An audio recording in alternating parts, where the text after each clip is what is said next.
നമസ്കാരം. ലഹരിക്കെതിരെ പരിശോധന ശക്തമാക്കാൻ കേരളം. ലോകത്തിന് തന്നെ ഭീഷണിയായ ലഹരിക്കെതിരെ യുദ്ധം പ്രഖ്യാപിച്ചിരിക്കുകയാണ് കേരളമൊന്നാകെ.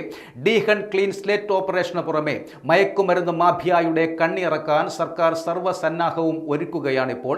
സംസ്ഥാനത്തും അതിർത്തികളിലും പോലീസ് എക്സൈസ് സംയുക്ത പരിശോധന നടത്തും. ചെക്ക് പോസ്റ്റുകൾ, അന്തർ സംസ്ഥാന ബസ്സുകൾ, റെയിൽവേ സ്റ്റേഷനുകൾ, അതിഥി തൊഴിലാളി ക്യാമ്പുകൾ എന്നിവിടങ്ങൾ കേന്ദ്രീകരിച്ചും പരിശോധന ശക്തമാക്കും. ഇനി പരിശോധനയ്ക്കായി കൂടുതൽ ഉദ്യോഗസ്ഥരെ നിയോഗിച്ചിട്ടുമുണ്ട്.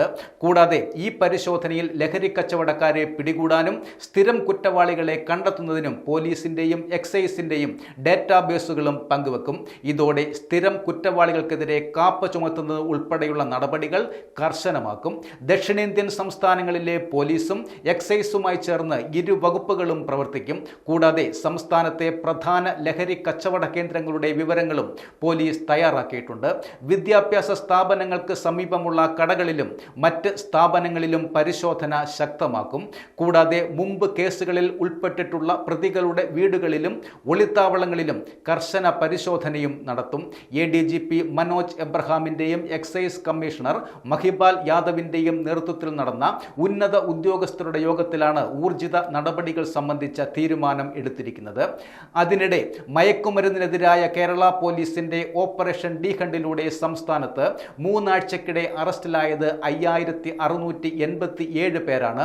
കൂടാതെ 5483 കേസ് രജിസ്റ്റർ ചെയ്തു. ആകെ 3.7 കിലോ MDMAയും 307 കിലോ കഞ്ചാവും പിടിച്ചെടുത്തു. ഫെബ്രുവരി 22 മുതലാണ് ഓപ്പറേഷൻ ഡീഹണ്ട് ആരംഭിച്ചത്. സംസ്ഥാനത്ത് വ്യാപകമായി എക്സൈസ് നടത്തിയ ഓപ്പറേഷൻ ക്ലീൻ സ്ലേറ്റ് പരിശോധനയിൽ 1.9 കോടിയുടെ മയക്കുമരുന്നുകളും പിടികൂടിയിട്ടുണ്ട്. കൂടാതെ 554 കേസാണ് രജിസ്റ്റർ ചെയ്തത്. 570 പേർക്കെതിരെ കേസെടുക്കുകയും 555 പേരെ പിടികൂടുകയും ചെയ്തു.